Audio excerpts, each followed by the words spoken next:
des annonces que le gouvernement fait pour essayer de mettre nous en mode production qui pas grand pile fois là-dedans, même envie de parler avec vous pour dire qui perspective ouais pour 2019 là de votre lieu d'intellectuels, d'hommes influents, dit ça, et de monde qui ont connaissance d'Haïti. Perspective jusqu'à présent négative. Négative parce que je considère Haïti, au parler de glissement vers la pauvreté, nous sommes en plein dans une pauvreté extraordinaire. Et nous sommes comme malades qui sous sérum, presque dans le coma, mais qui ont septicémie, ça veut dire une infection généralisée, et on pas paré pour le traitement choc pour le prendre. Parce que l'origine de septicémie, son traitement choc antibiotique au bas. Et moi, pas ouais, mesure pour ta fait ça. C'est-à-dire que ce soit dans la présentation budgétaire, bah ouais, tellement investissement pour la croissance, moi, pas ouais, réforme qui pour faire pour que nous suspendions imprimer l'argent, faire cadeau au monde, pas ouais, réforme qui fait en termes de renouvellement de la fonction publique. L'âge moyen du ministère de l'Agriculture, tout à l'heure, on me dit 58 ans, c'est 68 ans lié. Et comment on a fonctionné comme ça? Impossible. Il y a des gens qui ont touché chèque qui n'ont pas jamais le travail. Pendant que nous n'avons pas assez comme nous avons créé déficit. Nous n'avons pas assez comme pour nous mettre l'hôpital en place, pour nous faire une éducation de qualité. Il n'y a aucun pays qui peut se développer sans un système éducatif complet et qui est compétent. Aujourd'hui, c'est la plus grande injustice sociale qui se fait dans ce pays. C'est que papa et maman petit a sacrifié 40% de salaire pour envoyer petit à l'école, mais non l'école que professeur pas même qualifié. Une étude qui a 20 ans de ça déjà qui a montré que 40% professeurs, secteur primaire pas fini, l'école primaire. Les perspectives pour 2019, on prend le niveau du pouvoir d'achat des gens. Taux d'inflation à 2 chiffres, nous au-dessus de 14% depuis plusieurs mois, dépréciation accélérée de par rapport au dollar réduit encore plus et notre pouvoir d'achat et les perspectives pour 2019, on prend tendance pour dollar là par rapport à Goudla ou est que c'est la dépréciation qui va continuer. Soit ouais à ce niveau-là. Bon, mais c'est ça que fait nous parler de budget. Moi, je pense que au pas qu'à aller continuer déficit. Il faut joindre nos moyens pour un côté, on peut économiser, que ce soit dans les investissements non productifs de la fonction publique, parlement, exécutif, ou bonne rubrique qui papotait, alors que l'Université d'État d'Haïti n'a pas le support, les étudiants n'ont pas le support. Deuxièmement, il faut graduellement toucher le salaire minimum. Parce qu'il faut au moins qu'il y ait parité et pouvoir de vie et pouvoir d'achat, sans que on pas forcément rentrer dans une non-compétitivité. Mais je dis à gain moyen, gain côté pour nous joindre une augmentation du salaire minimum pour mon et l'autre côté qui venir par exemple, nous parlons de ça déjà, nous devons augmenter le prix diesel là de manière substantielle. Mais nous devons peut-être diminuer le prix de gasoline là, et encore plus kérosène là. Donc conseiller de côté sans augmenter le déficit, même en diminuant le déficit. Parce que moi je fais calcul que l'augmentation du diesel à parité à la gasoline nous ferait économiser entre 2 et 3 milliards de gouttes.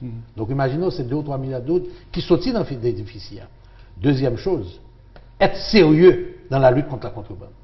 Nous ne sommes pas encore sérieux dans la lutte contre la contrebande. Nous prenons ça tout mais c'est ligue pour changer. Nous parlons là-dedans, mais dépréciation, ou fait tweet là, hier ou avant-hier, je crois, qui dit qu'à cause de dépréciation, mon dans sous-traitation par exemple, a perdu 10 gouttes ces derniers mois. Sur chaque dollar. Sur chaque dollar. Sur chaque dollar. Dr. Bolov.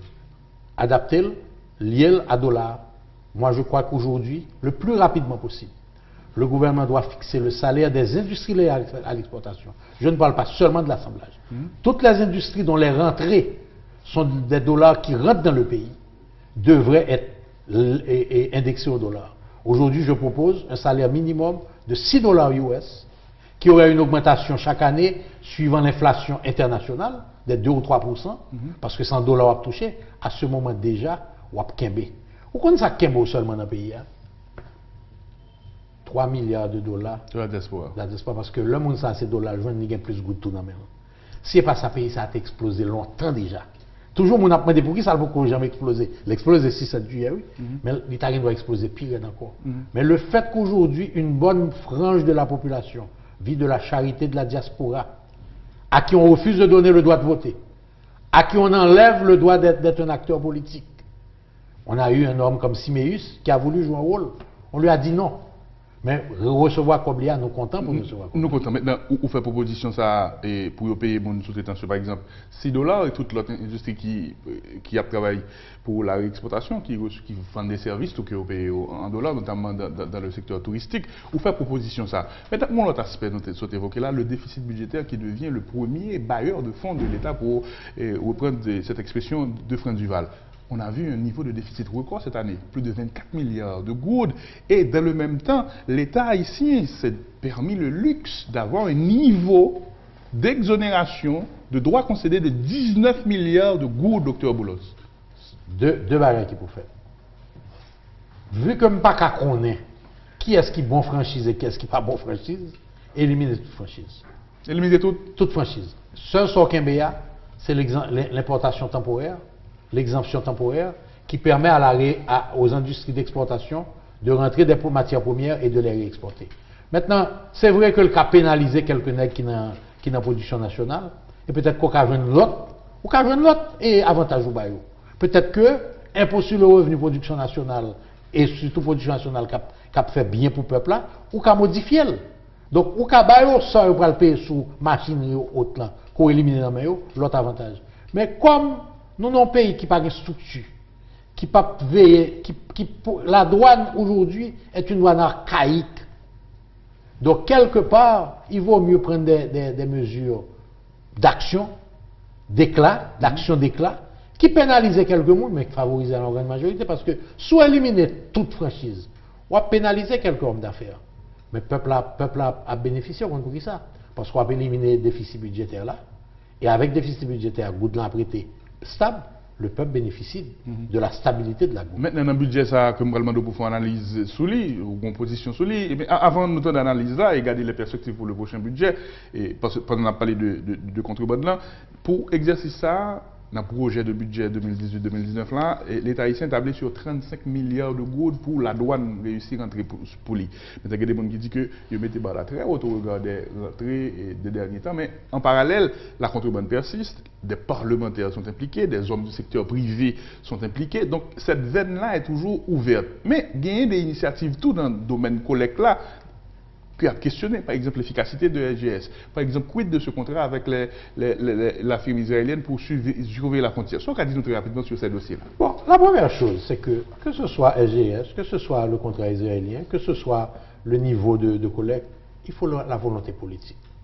Est-ce qu'il y a la volonté politique vraiment de s'assurer que toutes les recettes soient faites? Moi, je peux dire une chose. De mes conversations privées que j'ai eues avec le président Moïse, tous ces 24 derniers mois, j'ai toujours trouvé chez lui la volonté de résoudre le problème de la douane. Mon problème, c'est que les choix qui sont faits souvent au niveau des différents postes de douane, surtout en province, ne reflètent pas cette volonté. Et souvent, on dit que ces choix ne lui reviennent pas à lui seul. Donc, est-ce que c'est là le problème là? Est-ce que nous avons trop de monde qui a géré le pays? Trop chef. Trop chef. Intouchable. Donc, ça sont gros problèmes liés. Donc, il faut la volonté politique. Deux, il faut un partenariat avec la République dominicaine. Il faut un accord avec la République dominicaine. Non seulement sur la question de la contrebande, sur la question de la migration, sur toutes les questions qui enveniment les relations entre les deux pays. Parce que, nous avons une idée. Est-ce que nous te faisons un accord avec la République dominicaine pour collecter des droits de douane à l'exportation pour nous? Là, ça nous résout plus le problème. Nous n'avons pas même besoin d'Israéliens, là, ça. Ou bien, si Israël vraiment fait une offre réelle, et moi-même, si nous sommes offre d'affaires, je négocie un film qui dit qu'il va augmenter les revenus. Je ne vais pas répondre un pourcentage de revenus que l'augmenter. Je ne vais pas sur revenus que là déjà, je ne vais pas sur revenus que l'augmenter. Donc, c'est comme ça que je gère mes challenging. Donc, c'est challenging pour lui. Or, plus l'entrée pour l'argent lui-même, je fais comme tout. Je prendrai comme pour l'État. Comment c'est de l'EGS? Bon, je crois que l'EGS a fait sa vie en Haïti. Je crois qu'il est temps de venir avec d'autres formules. Alors, il y a deux formules que je me proposées. Allez-y. Une, vous connaissez que l'on fait audit avec la même firme, après un certain nombre d'années, les instances internationales, s'ils te financent, te demandent de changer d'auditeur. Pour question pas créer une sorte de proximité. Ouais. Moi, je crois qu'on pourrait avoir 3 firmes en Haïti et s'assurer qu'aucun importateur ne fasse plus de 3 importations avec la même firme. Ça, c'est la première. On firmerait les Veritas. Or, comme c'est sous importation que le gérer à couper, ça n'allait pas rien coûter à l'État en plus. Le montant total allait être le même. Mais il serait séparé entre 2 ou 3. Donc ça veut dire, si je peux importer on pas de dentifrice, mais importer premier conteneur, deuxième conteneur, sous quatrième conteneur, il faut mal dans l'autre film. Après 3 conteneurs encore, il faut mal dans le troisième. Il y a des chiffres, notamment par rapport à nos importations de la République dominicaine, qui en disent beaucoup. Plus de milliards. 1,8 milliard d'exportations, nous réussi à collecter 20 millions de dollars seulement. C'est sous-évaluation de la marchandise, c'est contrebande? C'est un mélange de tout. C'est un mélange de tout. C'est surtout la contrebande. Comment? C'est-à-dire, comme nous n'avons pas d'infrastructure en province, dans les postes frontaliers, le camion qui sort de la République dominicaine, tu ne peux pas le débarquer dans la rue. Donc, qui ça le fait? L'agence sait pour que des porte-camions, leur ouvrir, c'est marchandises qui payaient moins cher à le montrer et puis le c'est ça dans la camionnette. Moi, quand j'arrive en dedans pour joindre ses téléphones, ou joindre ses radios, joindre ses télévisions, moi, pas qu'à débarquer dans la rue. Qu'est-ce que ça coûterait à l'État? Peut-être 20 millions de dollars. Pour rentrer 350 millions de dollars. C'est plus bel business on est qu'à faire. Homme d'affaires pas un retour sur investissement.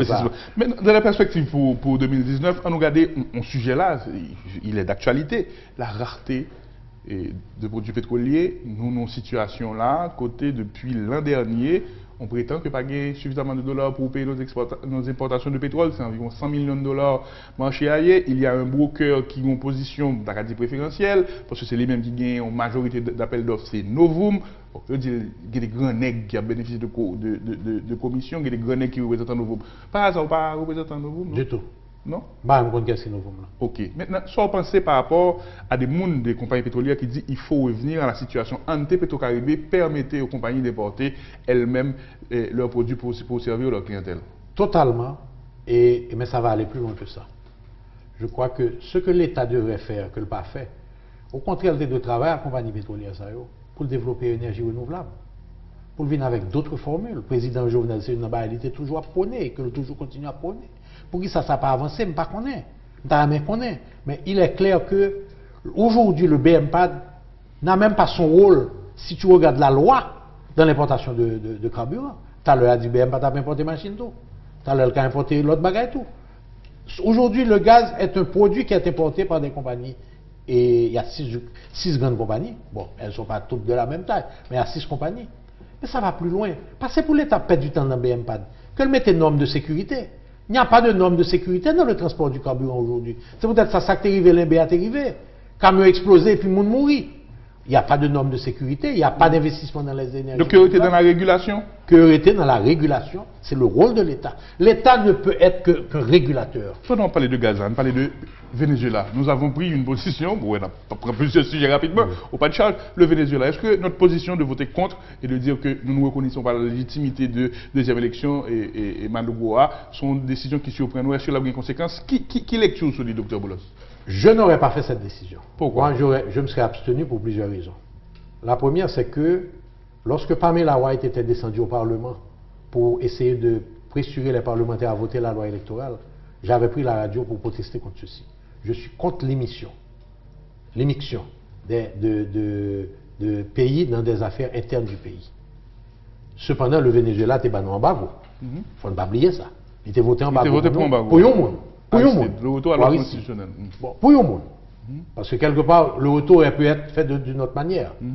Et donc, premièrement, je ne vais pas rentrer dans l'affaire. Deuxièmement, son cacophonique au Venezuela aujourd'hui, où un président qui est élu dans une élection qui est décriée, mais je ne sais pas si c'est vrai. Mon parlement qui est en opposition, mais que le président empêche de fonctionner. Par contre, ça est vrai, ça n'est pas vrai là-dedans.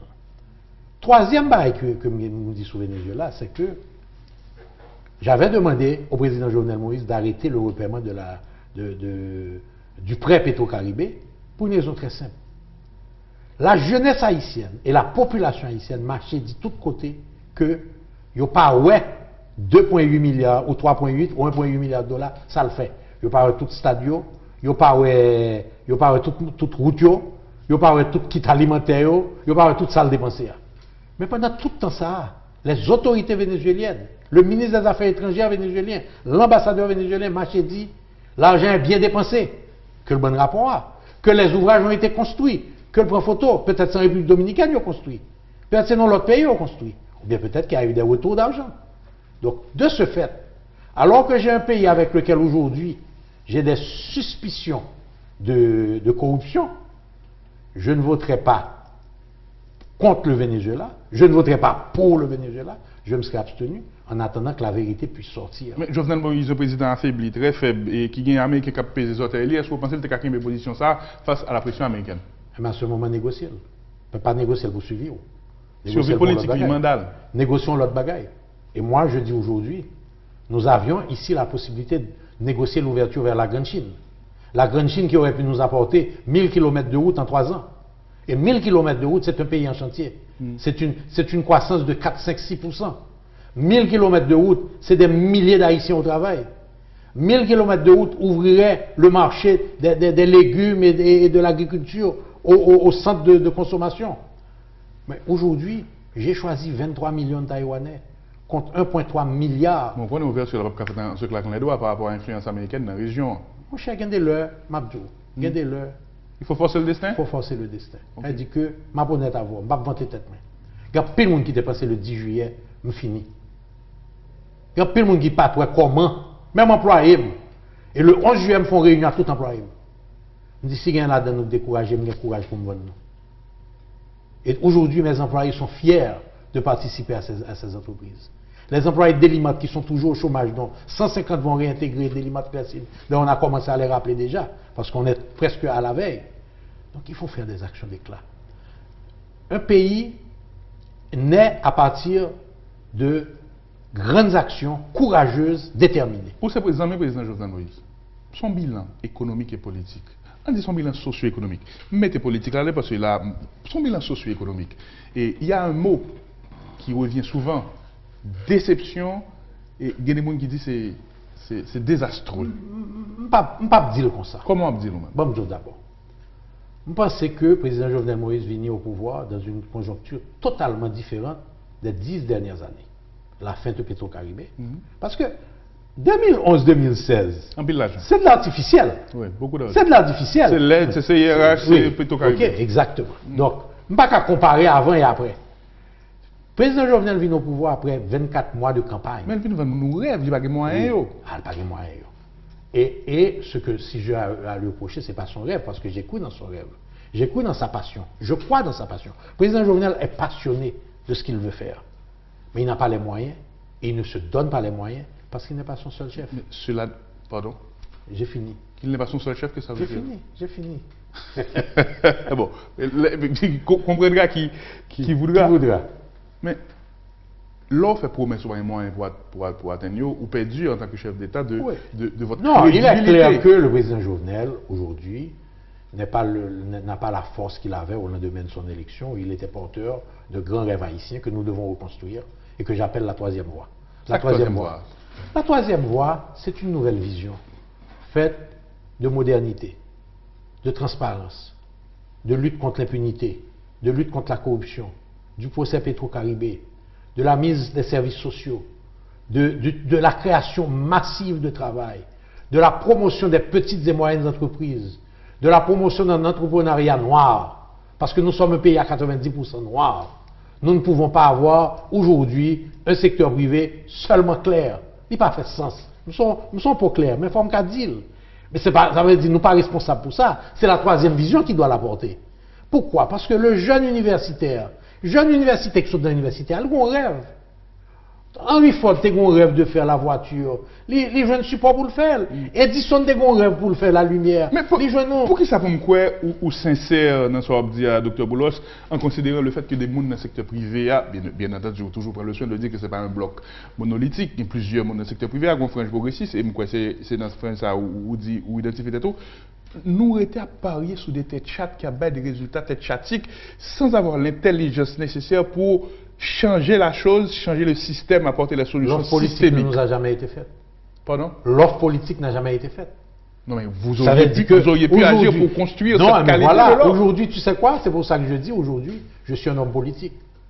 Je suis un homme d'affaires, mais je suis aussi un homme politique qui veut créer, sans être candidat à la présidence. Je ne suis pas candidat à la présidence, mais qui veut créer cette troisième offre. Cette offre que nous n'avons jamais eue. Nous n'avons pas eu l'offre. Donc, quand on n'a pas eu l'offre, c'est pistache avec maïmoulin au four du riz, Ou prend pistache à 1990. Occasion ratée avec Aristide? Occasion nettement ratée. Jean-Bertrand Aristide a bénéficié d'un support populaire énorme, d'un espoir énorme, la chance qui passe, la chance à prendre. Mais dès arrivé au pouvoir, il n'y a rien qui est écrit dans la chance à prendre qui a été appliqué. 2010, après le tremblement de terre, on prend Martelly, aucune expérience politique, épicurien, qui disait mon nina balle, mon gars boit éclairé. Bon, il a été supporté par les Clinton, dit-on. Encore une fois, c'est une grosse occasion que nous avons ratée, qui nous a donné Jovenel Moïse. Moi, je dirais ceci sur le président Martelly. Quoi? J'ai rencontré le président Martelly après sa présidence 2 mois après. Et j'ai été extrêmement charmé par les priorités qu'il m'avait décrites, d'ailleurs les 5 E qu'il avait. Je crois que M. Martelly a eu un pouvoir ou un gouvernement qui n'a servi qu'à accumuler de l'argent. Donc, quelque part, je ne sais pas qui est le maître, qui est le suivant. Il y a une accumulation de 120 millions de dollars. Le gouvernement américain m'a dit qu'il y a des accumulations. La Pamela White l'a dit. Pamela White m'a dit qu'il y a 120 millions de dollars d'accumulés à travers les hommes qui étaient au pouvoir. Oh. Est-ce que c'est ça l'offre politique de 2022? Est-ce que c'est ça l'offre politique de 2022? Ça veut dire l'offre de 2022, ce sont les gens au pouvoir, c'est peut-être Kali Ali qui gagne le leadership. Moi, je crois qu'aujourd'hui, c'est exactement ce que je dis. La troisième voie ne peut pas être la violence de la Valace, elle ne peut pas être la gabégie financière de Petro-Caribé. Une troisième voie faite d'honnêteté et de prison. Et de prison. Parce que tant qu'il n'y aura pas la criminalisation de la faute fiscale, on ne va aller nulle part. Donc, on va parler de bail qui est très courageux là, on dit. Mais ou même ou pas gagner une inquiétude peut-être pas où. Je gagne inquiétude même pas vivre avec ça. Non, par rapport à ça, à la criminalisation, c'est pas la première fois que m'a dit et m'a dit un petit bagage. C'est bon Dieu seul qui compte qui le m'a quitté pays et la terre. On croit ça très fermement. Bon Dieu seul. Si je vivais dans la peur, je n'aurais pas recréé des limates. Je serais parti.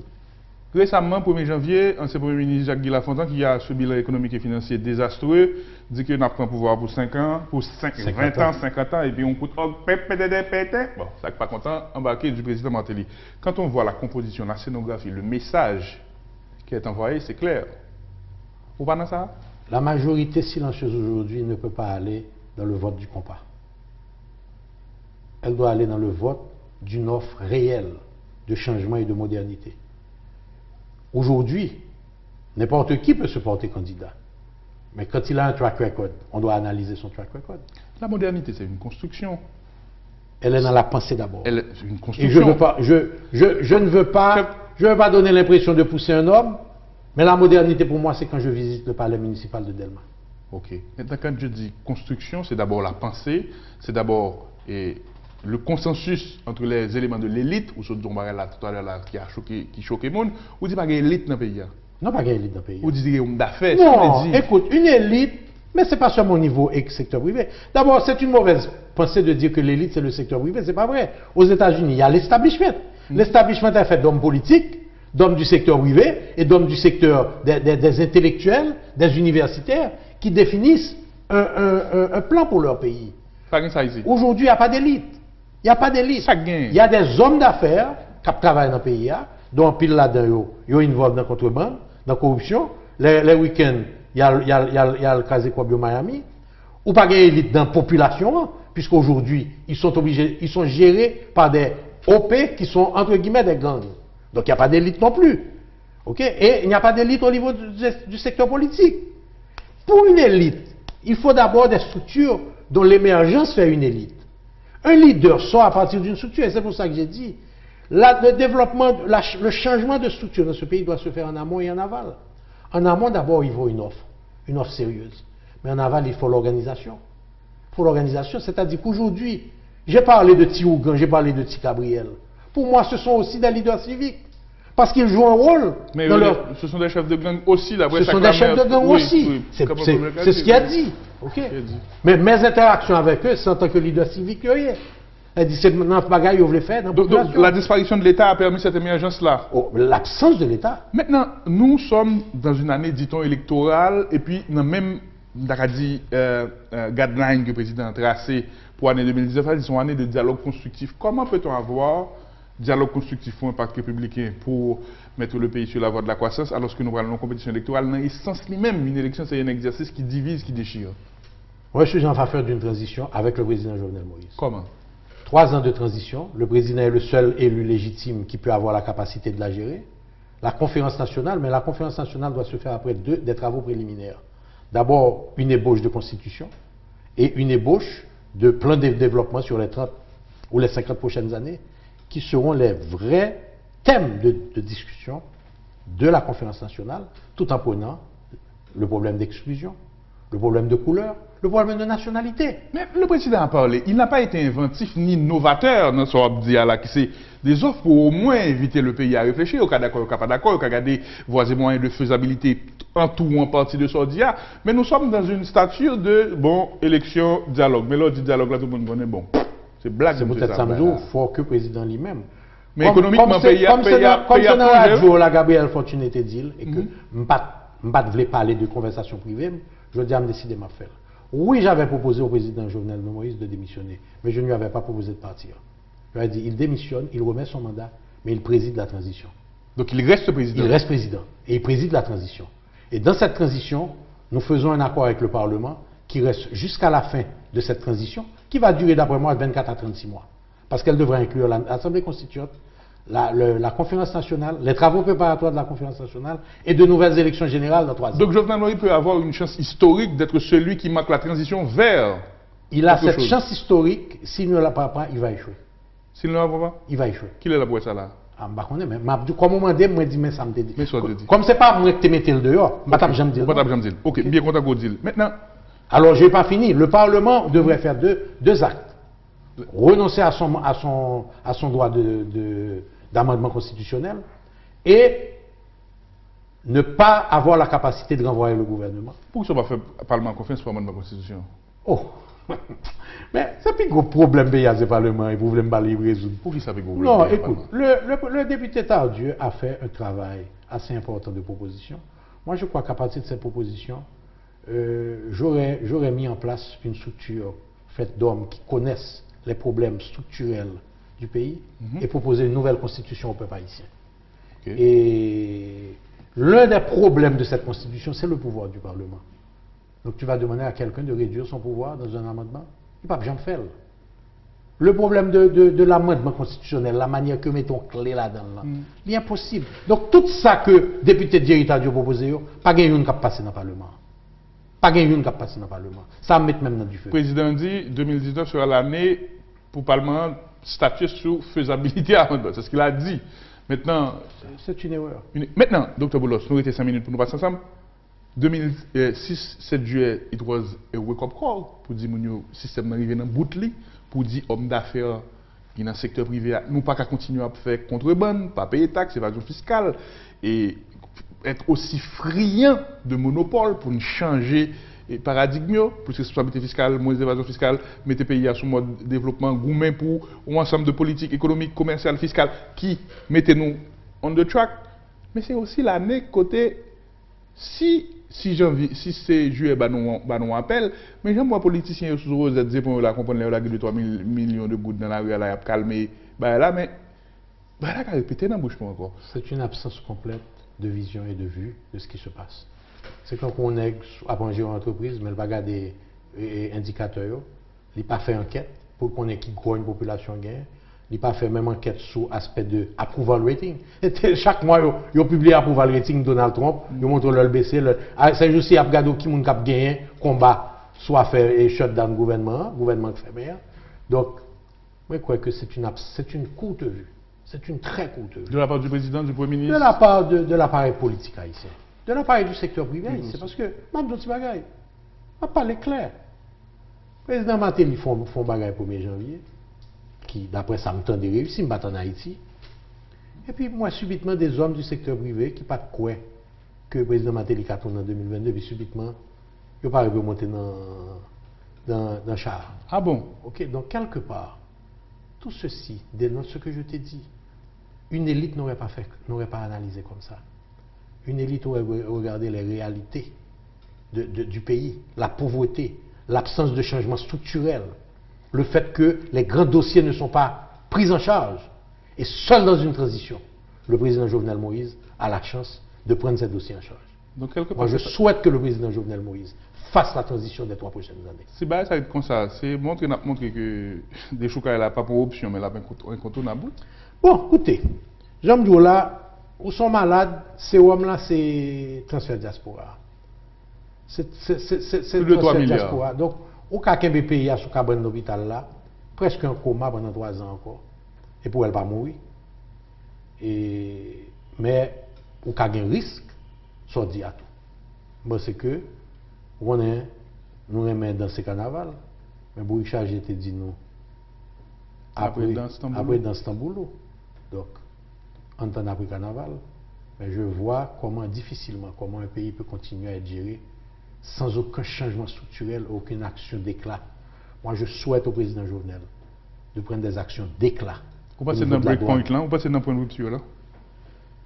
Président Jovenel? Non, pays globalement. Non, pas contre s'il n'en pas. Mais je me suis dit que vous sont malades qui a fait 3 ans qu'on sent encore. Pas forcément, mais on peut faire 3 ans encore et puis il y a un autre président qui ne va rien donner. Et puis, parce qu'on souffre, on a un sérum permanent, mais on va aller nulle part. Écoutez, il y a 25 ans, c'est 12 000 voitures neuves qui étaient vendues. Mais donc, quittez m'embêter. Mais c'est nous-mêmes qui finançons. Il y a tant d'autres docteurs, vous dites les amis. Écoutez, bon, et ils entendent, ils n'écoutent pas. Ils entendent, mais n'écoutent pas. Oui, c'est 2 choses différentes. Non, mais comment se peut-il que des gens qui financent des candidats... Mais qu'est-ce qu'ils me doivent? Qu'est-ce qu'ils me doivent? Au moins de porter vos idées. Qu'est-ce qu'ils me... Oui, mais qu'est-ce qui leur fait me devoir ça? N'ayons aucune honte de dire, si je finance mon homme, son businessman, créer un emploi, me payer taxes, je fais business. Ok, d'accord. Dans le cadre des lois, appel d'offres, etc. Quelle arme j'ai? Nous ne sommes pas une élite structurée, nous ne sommes pas un secteur privé structuré qui peut frapper et puis qui dit... Vos larmes, vos regrets, votre déception? Hein? Vos larmes,